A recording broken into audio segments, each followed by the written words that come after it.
Good morning or afternoon, depending on when you actually watch the video.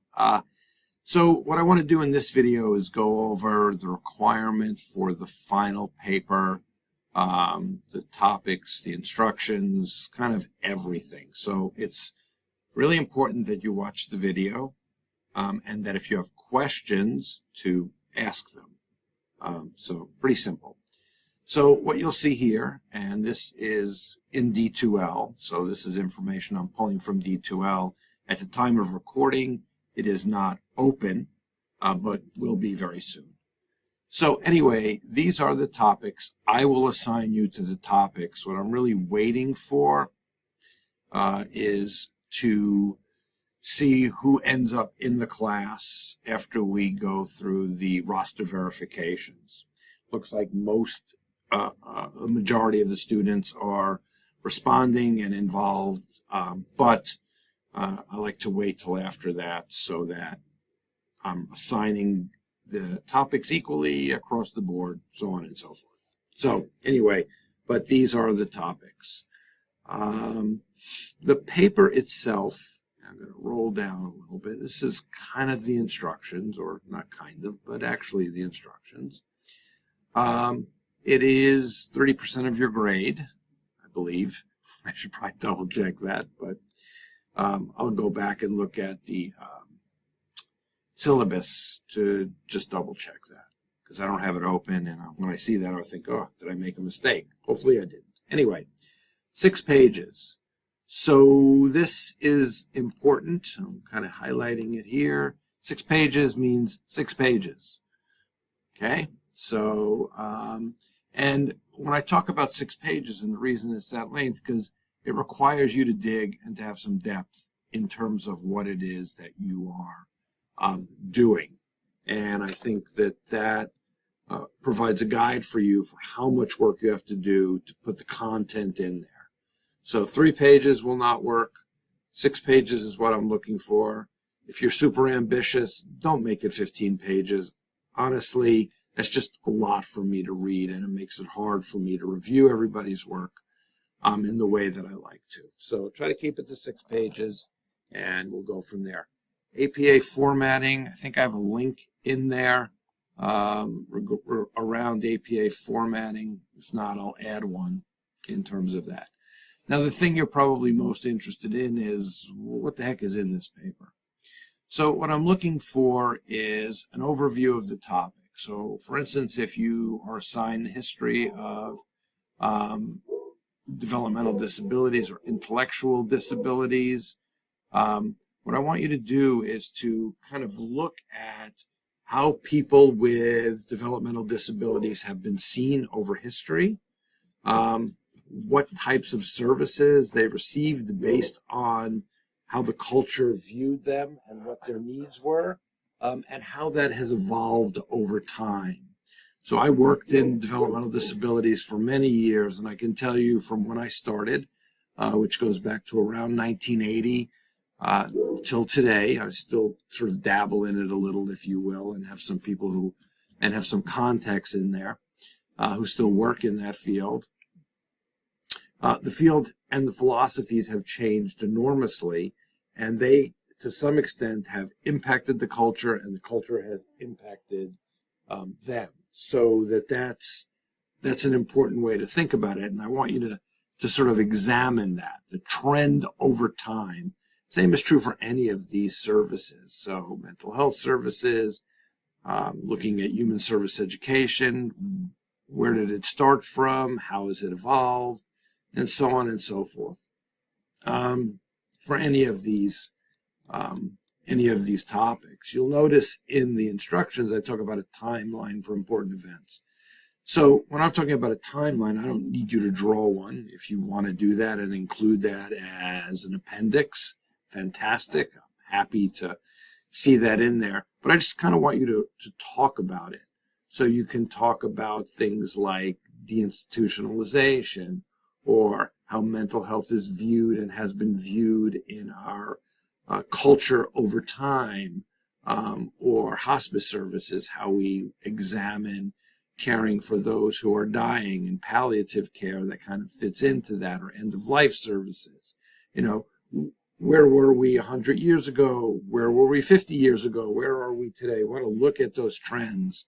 And I want you to look at how the service delivery system has impacted that and is impacted by those changing thinking and trends and beliefs about those things. So I'm really asking you to do quite a bit here in terms of integrating information into the paper. So again, that's what we're looking at, the Great Society legislation. The reason I put it in there is because I think it's so critically important in the development of what our current social safety net services are, which is where human service personnel work to a large extent. So if you're not familiar with this, which you may not be because it happened before you were born, and it's probably not something that gets a lot of play in terms of education. Maybe it does. I'm not really sure. It doesn't seem that way to me. Regardless, it's happened during the Lyndon Baines Johnson administration in the early 60s. It was tied into sort of this post-World War II liberal project culturally. There's been pushback against it in that it's over-bureaucratized our system. So there's a lot of impact that it's had on the human services system and the work that we do. So I think it's a really interesting topic. So I think whichever of you actually works on this, you'll gain an understanding about how systems and bureaucracies and cultural trends impact how we treat really the most vulnerable people in our society and how we view them. So I think that's important. And again, so that's kind of what I'm looking for. And the final thing is to try to get some sense of where you think things are going. So to understand where things are going, you have to look at all those factors: social, cultural trends, philosophies, beliefs about the value of services, how we view vulnerable individuals, which vulnerable individuals are more favored in our system and which are not.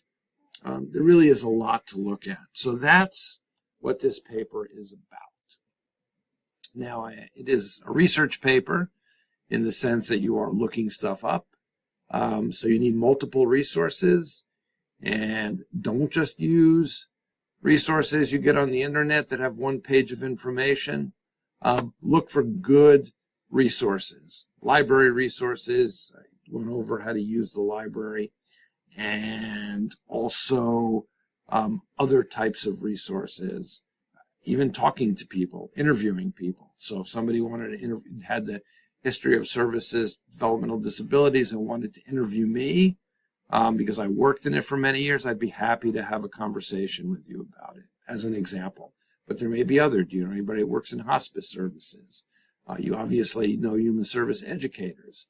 Do you know people that work in mental health and have worked there for a long time and have a sense of where things are going, where they are, what they see as the sort of the dangers about the continuation of services? What kind of services have been added on? What are the key issues? These are all things and ways to get information, and feel free to do that. Also, look at current events and newspapers. Things of this nature can also give you a lot of information about where things are going, where they are, where things are going, and what the current trends are. So a lot to organize into there. All right, so this is the rubric.